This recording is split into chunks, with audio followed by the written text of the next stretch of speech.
శుక్లాంబరధరం విష్ణుం శశివర్ణం చతుర్భుజం ప్రసన్నవదనం ధ్యాయేత్ సర్వవిఘ్నోపశాంతయేత్ అపార కరుణా సింధుం జ్ఞానదం శాంతరూపిణం శ్రీచంద్రశేఖర గురుం ప్రణమామి ముదాన్వహం. హర నమ పార్వతీపతయే హర హర మహాదేవా. தென்னாடுடைய சிவனே போற்றி, எண்ணாட்டவர்க்கும் இறைவா போற்றி. తిరుచుట్రంబలం. శ్రీమాత్రే నమః. శ్రీ గురుభ్యో నమః. శివానుగ్రహం పొందిన 63 మంది నాయనార్ల గురించి మన ఛానల్లో వరుసగా అనుభవిస్తూ వస్తున్నాం. అందులో సుందరమూర్తి నాయనార్ వారు ఈ 63 మంది నాయనార్ల గురించి వివరిస్తూ భక్త నందనార్ గురించి వివరిస్తూ ఉన్నారు.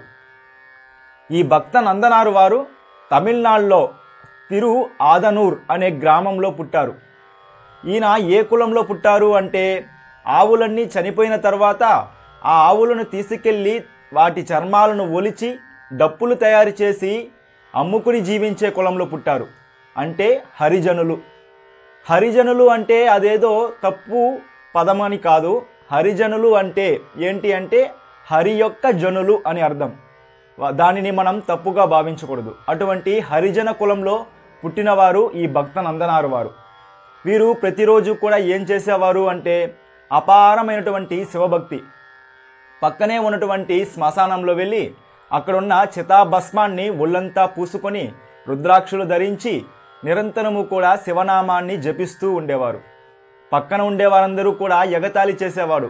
ఏంట్రా వీడు ఇలా చేస్తూ ఉన్నాడు, ఆ యొక్క సున్నాన్ని ఎందుకురా ఒంటంతా పూసుకొని అలా రుద్రాక్షలు ధరించి శివనామాన్ని జపిస్తూ ఉన్నావు, దాని ద్వారా మనకి ఏంట్రా లాభం అని పక్కన అక్కన ఉన్నవారందరూ కూడా ఈ నందనారును చూసి ఎగతాళి చేసేవాడు. దానికి ఈ నందనారు వారికి శివభక్తి శివతత్వాన్ని వారికి వివరిస్తూ వారిని కూడా విభూతిని ధరించమని, రుద్రాక్షలు ధరించమని, శివనామాన్ని పలకమని వారిని ప్రోత్సహిస్తూ ఉండేవారు. ఎందుకంటే వారికి తెలియదు, వారు వారానికి ఒక్కసారి స్నానం చేసేవారు. అలాంటి వారి మధ్యలో ఈ నందనారు ప్రతిరోజు కూడా ఉదయాన్నే లేచి స్నానం చేసి విభూతి రుద్రాక్షలు ధరించి నిరంతరము కూడా శివనామాన్ని జపిస్తూ తన యొక్క పని ఏదైతే ఉందో ఆ పనిని చేస్తూ ఉండేవారు. ఇలా కొంతమంది స్నేహితులను పోగు చేసుకొని వారికి ఉన్న లక్షణం ఏంటి అంటే, ప్రతిరోజు కూడా ఏదో ఒక శివాలయానికి వెళ్ళి దర్శిస్తూ ఉండేవారు వారి యొక్క గ్రామం పక్కన ఉన్న ప్రాంతంలో. అలా దర్శిస్తూ ఉండగా ఒకరోజు ఏం జరిగింది అంటే, తనతో పాటు ఒక 4 స్నేహితులను ఏర్పాటు చేసుకుని వైదీశ్వరం దగ్గరలో ఉన్న తిరుపొంగూర్ అనే గ్రామంలో అద్భుతమైన శివాలయం ఉందంటరా, అక్కడికి వెళ్ళి శివుణ్ణి దర్శిద్దాం రండి అని తీసుకుని వెళ్తారు. సాధారణంగా ఈ హరిజనులను ఆ కాలంలో శివాలయంలోనికి రానిచ్చేవారు కాదు. వారికి ధ్వజస్తంభం బయటి నుంచే దర్శనం. అలా ఈ నందనారు కొంతమంది స్నేహితులను తీసుకొని ఈ తిరుపొంగూర్ అనే ఊరిలో ఉన్న శివాలయంలో స్వామివారి దర్శనానికై వెళ్తారు. అలా వెళ్ళగానే శివాలయం యొక్క ధర్మకర్తలు వారిని ఆపేస్తారు. మీకు లోపల అనుమతి లేదు, బయట నుండే మీరు దర్శించండి అని. సరే మేము అలాగే దర్శిస్తాం అని ఆ యొక్క ధ్వజస్తంభం దగ్గర నుంచి చూస్తే లోపలికి అక్కడ నంది పెద్దదిగా ఉంది. సాధారణంగా శివుడి ముందర నంది ఉంటుంది కదా, ఆ నంది అన్నది చిన్నదిగా ఉంటుంది. కానీ ఆ యొక్క శివాలయంలో పెద్ద నంది, దాదాపు ఒక 15 అడుగుల ఎత్తులో ఉందట ఆ నంది. అంత పెద్ద నంది ఉండడం వలన స్వామివారు వారికి దర్శనం కలగలేదు. దాంతో ఆ నందనారు కన్నీరు మున్నీరుగా ఏడుస్తూ స్వామివారిని ప్రార్థిస్తారు. స్వామి, మేము చేసిన పాపం ఏంటి? మేము ఈ కులంలో పుట్టింది మా తప్ప. మేము మిమ్మల్ని దర్శించడం కోసం అంత దూరం నుంచి నడిచి వచ్చాం. నా స్నేహితులను కూడా తీసుకొచ్చాను స్వామి. మిమ్మల్ని చూడడానికి ఎంతో ఆశగా ఆతృతగా వచ్చాము. ఇక్కడికి వచ్చి చూస్తే నీ ఎదురుగుండా పెద్ద ఆవు పనుకొనుంది. దాన్ని దయచేసి కొద్దిగా అట్లా జరగమను స్వామి, నేను మిమ్మల్ని దర్శిస్తాను అని ఒక చిన్న పిల్లవాడు తన తండ్రి దగ్గర ఏ విధంగా మాట్లాడతాడో ఆ విధంగా అంత ప్రేమగా మాట్లాడాడు ఆ నందనారు.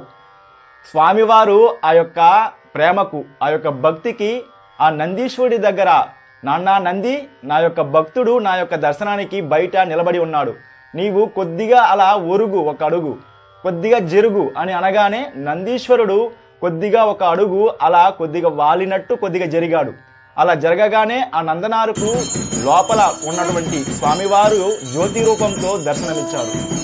దాంతో నందనారుకు ఆనందం పట్టలేదు. ఎగురుతూ ఉన్నాడు, గంతులేస్తూ ఉన్నాడు, శివనామాన్ని జపిస్తూ నాకు స్వామివారి యొక్క దర్శనం అయ్యింది అని తమ యొక్క మిత్రులు, తనతో పాటు వచ్చిన స్నేహితులందరూ కూడా ఆశ్చర్యంతో చూస్తూ ఉన్నాడు. నందనారికి ఆశ్చర్యం లేదు. ఎందుకు అంటే స్వామివారి పైన అంతటి ప్రేమ, అంతటి భక్తి. కాబట్టి స్వామివారిని దర్శించుకొని శివనామాన్ని జపిస్తూ శివాయ నమః నమః శివాయ, శివాయ నమః నమః శివాయ, శివాయ నమః హరాయ నమః, హర హర శివ శివ శివాయ నమః అంటూ ఆ నందనారు ఆనందంతో భజన చేస్తూ శివనామ సంకీర్తనం చేస్తూ ఆ యొక్క దేవాలయాన్ని ప్రదక్షిణ చేస్తూ వస్తూ ఉన్నారు. అలా ప్రదక్షిణ చేస్తూ వస్తూ ఉండగా అక్కడొక తటాకం, ఒక కోనేరు పాడుబడి కనబడుతూ ఉంది. స్వామికి నీటికి కొరతగా ఉన్నట్టుంది. ఈ యొక్క కోనేరు పాడుబడుతూ ఉంది. కాబట్టి ఈ కోనేటిని మనం ఇంకా బాగా శుభ్రపరిచి బాగా తయారు చేద్దాం అని తన యొక్క స్నేహితులతో కలిసి ఆ నందనారు ఆ యొక్క కోనేరును తవ్వడం ప్రారంభించారు. వారికి ఒక 16 సంవత్సరాలు 15 సంవత్సరాలే. అంత వయసులో అంత పెద్ద కోనేరును వారు నలుగురే ఎలా శుద్ధం చేయగలరు? కాబట్టి పరమేశ్వరుడు గణపతిని పిలిచి, గణపతి నీ వెళ్ళి ఆ నందనారుకు ఆ కోనేరు శుభ్రపరచడానికి సహాయం చెయ్యి అని పంపించాడు. విఘ్నేశ్వరుడు ఒక చిన్న పిల్లవాడి రూపంలో వచ్చి నందనారు దగ్గరకు వచ్చి, అయ్యా మేము కూడా మీతో పాటు ఈ కోనేరును శుభ్రపరుస్తాము అని అనగానే నందనారు అన్నాడు, అయ్యా మీరు ఒక్కరే ఉన్నారు అంటే, లేదు లేదు నా వెనకాతల ఎక్కువ మంది సేవకులు ఉన్నారు, మీరు అనుమతిస్తే చాలు ఈ కోనేరును ఇంకా లోతుకి లోడి అందంగా తయారు చేసి ఇస్తాము అని అనగానే నందనారు, అయ్యా నా దగ్గర మీ అందరికీ ఇవ్వదగినటువంటి సంపద ధనము నా దగ్గర లేదు, కానీ నా దగ్గర 5 సేర్ల ధాన్యం ఉంది, దానిని మీకు ఇస్తాను అని అనగానే విఘ్నేశ్వరుడు అంగీకరించి ఆ యొక్క కోనేటిని ప్రమదగణాలతో భూతగణాలతో ప్రచ్ఛన్న రూపంతో వాటినన్నింటినీ కూడా శుభ్రపరిచి అందంగా తయారు చేశారు. తయారు చేయగానే కొండపోతు వర్షం కురిసి ఆ యొక్క కోనేరు అంతా కూడా నిండి అందంగా కనబడుతూ ఉంది. నందనారుకు ఆనందం.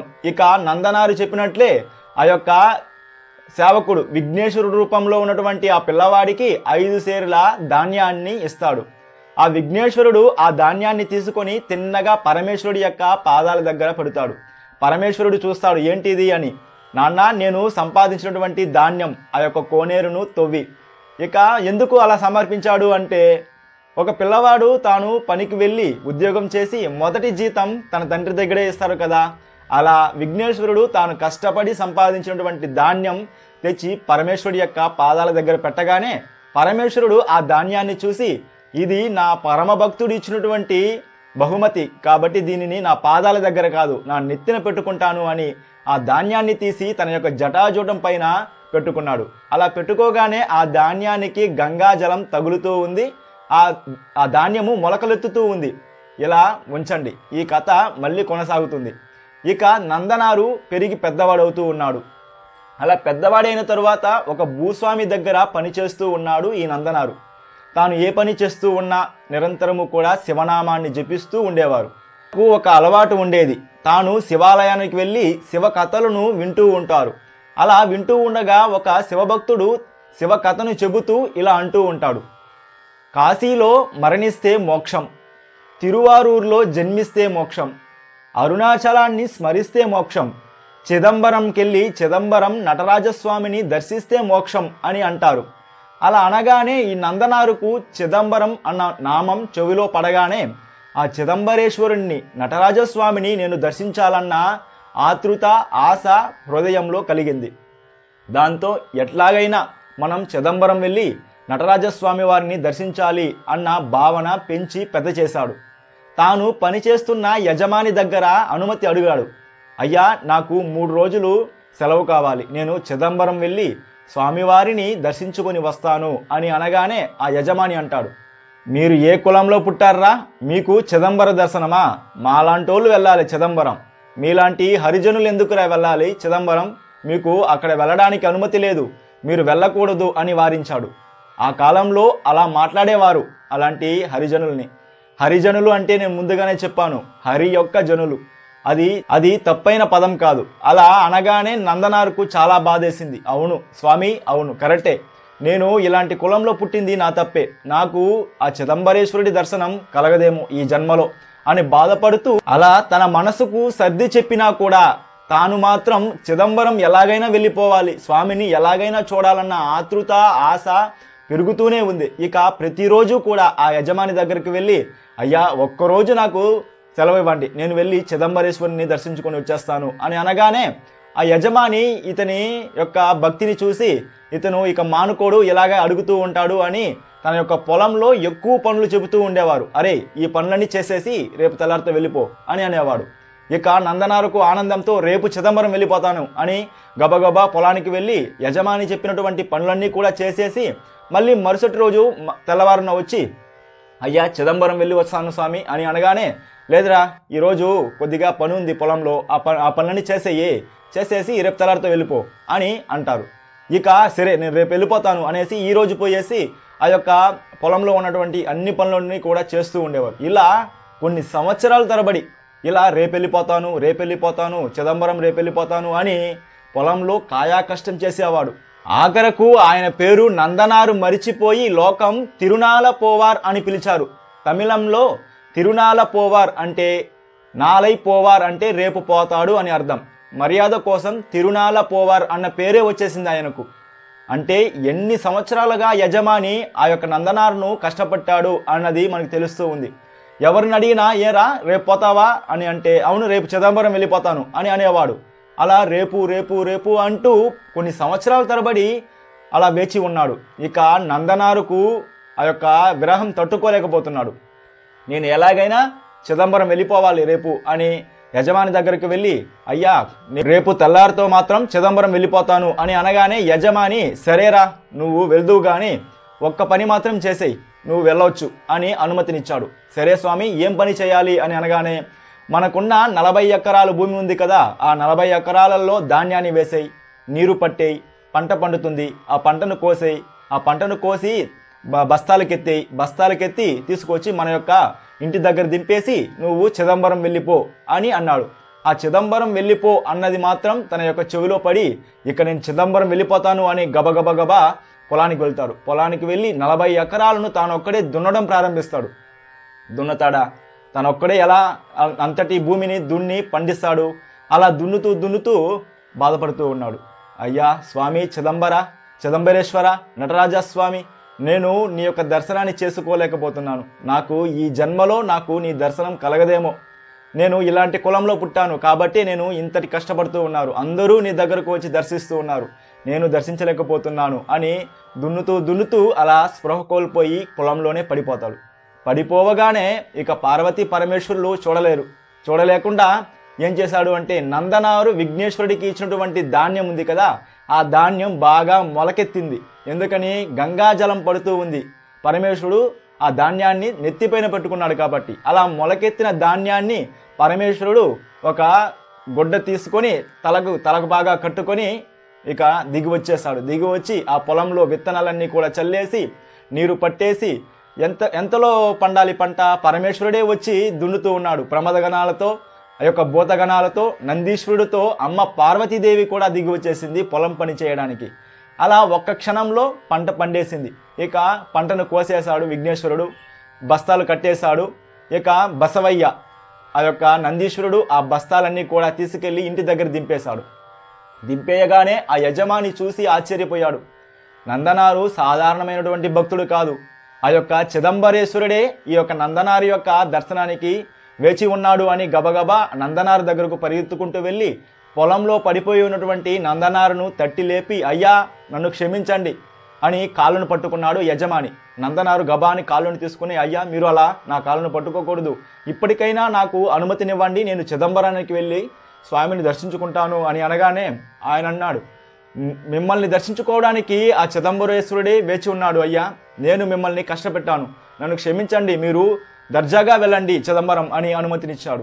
ఎందుకు అంటే తన దగ్గర పనిచేస్తూ ఉన్నాడు తన యజమాని దగ్గర అనుమతి లేకుండా నేను వెళ్ళకూడదు అన్న భావం, అటువంటి హృదయం కలిగిన వాడు నందనారు.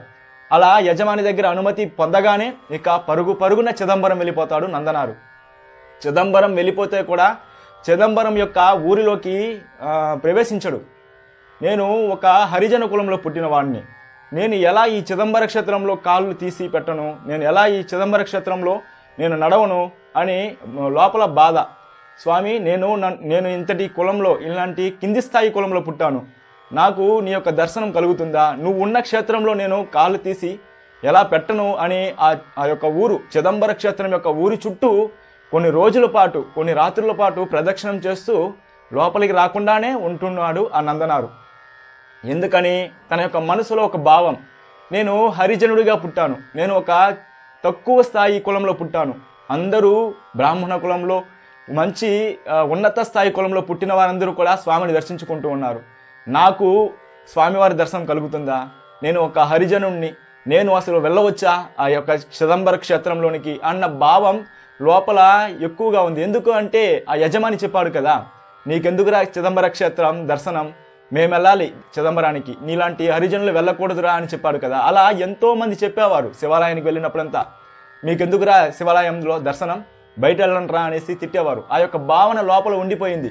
కాబట్టి చిదంబర క్షేత్రంలోనికి వెళ్ళడానికి ఆయనకు మనసు రాలేదు. మనసు రాకుండా కొన్ని రాత్రులు పగుళ్ళు ఆ యొక్క చిదంబర క్షేత్రాన్ని ప్రదక్షిణం చేస్తూ అలా నిద్రపోతూ ఉన్నాడు, స్పృహ కోల్పోయి. ఇక పరమేశ్వరుడు ఆ యొక్క నందనార్ యొక్క కలలోకి వచ్చి, నాన్న నందనార్, నీవు నా యొక్క దర్శనానికి రా. ఎలా వస్తావో తెలుసా? నీకు శివ దీక్షితులు ఒక పెద్ద అగ్నిగుండాన్ని ఏర్పాటు చేస్తారు. ఆ అగ్నిలోనికి ప్రవేశించి అగ్నిలో స్నానం చేసి నా యొక్క దర్శనానికి రా రేపు తెల్లారితో అని నందనారి యొక్క కలలో పరమేశ్వరుడు దర్శనమిస్తాడు. అలా ఇవ్వగానే ఆ యొక్క చిదంబర క్షేత్రంలో ఉన్నటువంటి 3000 మంది దీక్షితులు, ఈ 3000 మంది దీక్షితుల గురించి నేను ప్రారంభంలోనే చెప్పాను. పరమేశ్వరుడు ఈ యొక్క చిదంబర క్షేత్రంలో నాట్యం చేయడానికి వచ్చినప్పుడు శివుడితో పాటు కొన్ని శివగణాలు, భూతగణాలు వచ్చాయి అని చెప్పాను కదా. అలా వచ్చినప్పుడు మళ్ళీ కైలాసానికి, ఆ యొక్క నాట్యమంతా అయిన తర్వాత కైలాసానికి శివగణాలు, భూతగణాలు వెళ్తూ ఉండగా స్వామివారు నటరాజ స్వరూపంతో ఇక్కడ ఉన్నారే, ఈయనకు కైంకర్యం చేయడానికి ఎవరు లేకపోతే ఎలా అని స్వామివారితో పాటు వచ్చినటువంటి శివగణాలలో కొంతమంది శివగణం, ఒక 3000 మంది శివగణం ఇక్కడే ఈ భూమిపైనే ఈ చిదంబర క్షేత్రంలోనే ఉండిపోయారు. అలా ఉండిపోయిన శివగణాలే ఇప్పటికీ అక్కడ ఉన్నటువంటి శివ దీక్షితులు. అలా కైలాసం నుంచి వచ్చినటువంటి శివగణాలు ఇప్పటికీ చిదంబరంలో 3000 మంది ఉన్నారట. వారు సాధారణమైన వ్యక్తులు కాదు, వారందరూ కూడా శివ దీక్షితులు. అటువంటి 3000 మంది దీక్షితుల యొక్క కళలోకి పరమేశ్వరుడు ఏకకాలంలో వెళ్ళి, నా యొక్క భక్తుడు ఈ చిదంబర క్షేత్రం యొక్క సరిహద్దులలో నిలబడి ఉన్నాడు నా యొక్క దర్శనానికి, ఆ యొక్క నందనారిని పూర్ణకుంభంతో మీరందరూ కూడా స్వాగతించి నా యొక్క దర్శనానికి తీసుకురండి, తీసుకొచ్చి ఒక పెద్ద అగ్నిహోత్రాన్ని ఏర్పాటు చేయండి, అందులో నుంచి అగ్నితో స్నానం చేసి బయటికి వచ్చి నా యొక్క దర్శనానికి వస్తాడు నా యొక్క భక్తుడు నందనార్ అని ఆజ్ఞాపించాడు. అలా ఆజ్ఞాపించగానే ఆ యొక్క 3000 మంది దీక్షితులు దిగ్గున లేచి ఒకరికి ఒకరు తెలియపరుచుకున్నారు, నాకు ఈ విధంగా కల వచ్చింది, నాకు ఈ విధంగా కల వచ్చింది అని అనగానే, అంతటి భక్తుడు చిదంబర క్షేత్రం బయట నిలబడి ఉన్నాడా అని గబగబాని దీక్షితులు 3000 మంది కూడా ఒకటిగా ఏకమై పూర్ణకుంభం తీసుకొని వెళ్తారు. వెళ్ళగానే అక్కడ నందనారు భయంగా నిలబడి ఉంటారు, నేను ఎలా ఈ చిదంబర క్షేత్రంలోనికి రావడం అని. వెంటనే స్వామివారు మనకు ఆజ్ఞాపించారు కదా, మనల్ని వచ్చి దీక్షితులు తీసుకెళ్తారు అని ఎదురు చూస్తూ ఉండగా దీక్షితులు 3000 మంది వేద పారాయణం చేస్తూ పూర్ణకుంభం పట్టుకొని వస్తూ ఉన్నారు. నందనారు భయంగా నిలబడి ఉన్నాడు. స్వామి, మీ యొక్క దర్శనానికి ఆ చిదంబరేశ్వరుడు వేచి ఉన్నాడు, రండి అని ఆ యొక్క చిదంబర క్షేత్రానికి స్వాగతించారు ఈ 3000 మంది దీక్షితులు. నందనారు అప్పటికి గర్వపడకుండా వారి మధ్య భయంతో నడుచుకుంటూ వెళ్తూ ఉన్నారు. 3000 మంది అలా తీసుకెళ్ళి ఒక పెద్ద చితాభస్మాన్ని ఏర్పాటు చేస్తారు. చితాభస్మం ఏర్పాటు చేయగానే నందనారు, నా యొక్క స్వామి నాకు దర్శనం ఇవ్వబోతున్నాడు, నాకు స్వామి దర్శనం కాలేదన్న ఆ యొక్క వేడి కన్నా ఈ వేడి నాకు ఒక లెక్క అని స్వామివారిని స్మరిస్తూ, శివనామాన్ని స్మరిస్తూ ఆ యొక్క పెద్ద అగ్ని జ్వాలలోకి ప్రవేశించారు. ప్రవేశించి ఎవరైనా అగ్నిలో పడితే ఎవరైనా ఏమంటారు, అయ్యో కాలిపోతూ ఉంది, అయ్యో మంటగా ఉంది అంటారు కదా. ఎలాంటి శబ్దము లేదు. ఆ యొక్క పెద్ద చితాభస్మంలోనికి ఆ నందనారు శివనామాన్ని జపిస్తూ ప్రవేశిస్తూ బయటికి అటువైపు వచ్చేశాడు. ఎటువంటి గాయం లేదు, ఎటువంటి నొప్పి లేదు, ఎటువంటి మంట లేదు. ఎలా వచ్చాడు అంటే తాను యజ్ఞోపవేతాన్ని వేసుకొని శిఖను పెట్టుకొని విభూది ధరించి ఒళ్ళంతా కూడా రుద్రాక్షలు ధరించి ఒక యజ్ఞోపవేతాన్ని వేసుకున్న రూపంతో ఆ నందనారు ఆ యొక్క అగ్నిగుండం నుంచి బయటికి వచ్చారు. అలా రాగానే దీక్షితులందరూ కూడా ఆశ్చర్యంతో చూస్తూ ఉన్నారు. ఒక హరిజనుడు స్వామివారి పైన భక్తి చేయగానే ఆ హరిజనుడు పెద్ద దీక్షితుడు రూపంతో మనకు దర్శనమిస్తూ వస్తూ ఉన్నాడు అని వేద పారాయణతో అందరూ కూడా హరహర మహాదేవ శంభో శంకర, హరహర మహాదేవ శంభో శంకర, హరహర మహాదేవ శంభో శంకర అని ఘోషం ఎక్కువగా చేస్తూ ఉన్నారు. అలా భూలోకంలో ఇక స్వర్గలోకంలో దేవతలందరూ కూడా ఆ యొక్క దృశ్యాన్ని చూస్తూ హరహర మహాదేవ శంభో శంకర, హరహర మహాదేవ శంభో శంకర అని దేవలోకంలో ఘోషం ఎక్కువవుతూ ఉంది. అలా శివనామ ఘోషంతో ఆ యొక్క నందనారు ఒక దీక్షితుడి యొక్క స్వరూపంతో గబగబా ఆ యొక్క చిదంబరేశ్వరుడి యొక్క దర్శనం కోసం వెళ్తూ ఉన్నప్పుడు కూడా తాను దీక్షితుడి రూపంతో ఉన్నా కూడా, యజ్ఞోపవేతం ధరించి ఉన్నా కూడా, శిఖతో ఉన్నా కూడా ఈ యొక్క దీక్షితులు 3000 మంది దీక్షితులు వేద పారాయణం చేస్తూ వారిని తీసుకుని వెళ్తున్నారు కదా. అలా తీసుకెళ్తూ ఉంటే ఎంతో వినయంతో అలా నడుచుకుంటూ చిదంబర క్షేత్రంలోనికి ప్రవేశించి ఒక ఆవును దూడ ఎలా చూస్తుందో, చూడడానికి ఎలా పరిగెడుతుందో, ఒక తండ్రిని పిల్లవాడు చూడడానికి ఎంత ఆతృతతో పరిగెత్తాడో అలా పరిగెడుతూ ఆ యొక్క నటరాజస్వామి వారి యొక్క క్షేత్రానికి చేరుకొని స్వామివారి ముందుకెళ్ళి ఆ యొక్క పంచాక్షరి యొక్క మెట్లుని ఎక్కి స్వామివారి దగ్గరకు వెళ్ళగానే ఇక నందనారు కనబడలేదు. తేజోరూపంతో పరమేశ్వరుల్లో ఐక్యమైపోయాడు ఆ నందనారు. అలా తేజోరూపంతో ఆ నందనారు ఆ నటరాజస్వామి వారిలో ఐక్యమయ్యారు. ఇందులో మనకు ఒక సందేహం వస్తుంది. స్వామివారు అలాగే దర్శనమిచ్చి ఉండొచ్చు కదా, ఎందుకు ఒక పెద్ద అగ్ని జ్వాలను ఏర్పాటు చేసి ఆ అగ్నిలో దిగమనేసి ఎందుకు చెప్పాడు స్వామివారు కలలో అంటే, ఆ నందనారుకు లోపల ఒక బాధ ఉండేది. మనం ఎందుకు ఈ హరిజన కులంలో పుట్టాము, మనకు ఎందుకు ఈ శరీరంను చూసి అందరూ దూషించేవారు, నీకెందుకురా స్వామివారి దర్శనం అని అన్నారు, ఈ కులంలో పుట్టడం నా తప్ప అని భావించేవాడు. ఆ భావన తొలగించాలని పరమేశ్వరుడు ఒక పెద్ద అగ్నిలోనికి ప్రవేశించమని, దానిలో స్నానం చేయమని, అందులో నుంచి రాగానే ఆ యొక్క నందనారు యజ్ఞోపవీతంతో శిఖతో అదేవిధంగా విభూది రుద్రాక్షలతో ఒక శివ దీక్షితుడు ఎలాంటి రూపంతో ఉంటాడో అలాంటి రూపాన్ని కల్పించి ఆ యొక్క నందనారుకు ఆ యొక్క శివలోకాన్ని ఆ యొక్క నటరాజస్వామి వారు అందించారు. ఇందులో మనం తెలుసుకోవాల్సింది ఏంటి అంటే, మనం ఎక్కడ పుట్టాము, ఎక్కడ పెరుగుతున్నాము, ఎలాంటి వాతావరణంలో ఉన్నాము, మనం ఎలాంటి స్థితిలో ఉన్నాము, ఏ కులంలో పుట్టాము అన్నది అవసరం లేదు. స్వచ్ఛమైనటువంటి ప్రేమ, తండ్రి పైన పిల్లవాడికి ఎటువంటి ప్రేమ ఉంటుందో అటువంటి ప్రేమతో మనం స్వామివారికి నమస్కరించినట్లయితే, స్వామివారి పైన భక్తి చేసినట్లయితే, నువ్వు ఎలాంటి స్థితిలో ఉన్నా, ఏ కులంలో పుట్టినా స్వీకరించడానికి నా తండ్రి ప్రత్యక్షంగా ఉన్నాడు అని ఈ యొక్క నందనారి యొక్క జీవితంలో మనకు తెలుస్తూ ఉంది. అటువంటి నందనారి యొక్క భక్తిలో కోటోవంతైన మనందరికీ కలగాలని ఆ యొక్క పార్వతీ పరమేశ్వరుల యొక్క పాదాలకు కాదు, ఆ నందనారి యొక్క పాదాలకు నమస్కరించుకుంటూ అటువంటి భక్తిని మనందరికీ కల్పించాలని అంబికా సమేతుడైనటువంటి ఆ యొక్క పార్వతీ పరమేశ్వరుల యొక్క పాద పద్మాలకు నమస్కరించుకుంటూ ఉమా కాంతాయ కామిదార్థ ప్రదాయినే శ్రీగిరీసాయ దేవాయ మల్లినాదాయ మంగళం. శ్రీమాత్రే నమః. శ్రీ గురుభ్యో నమః.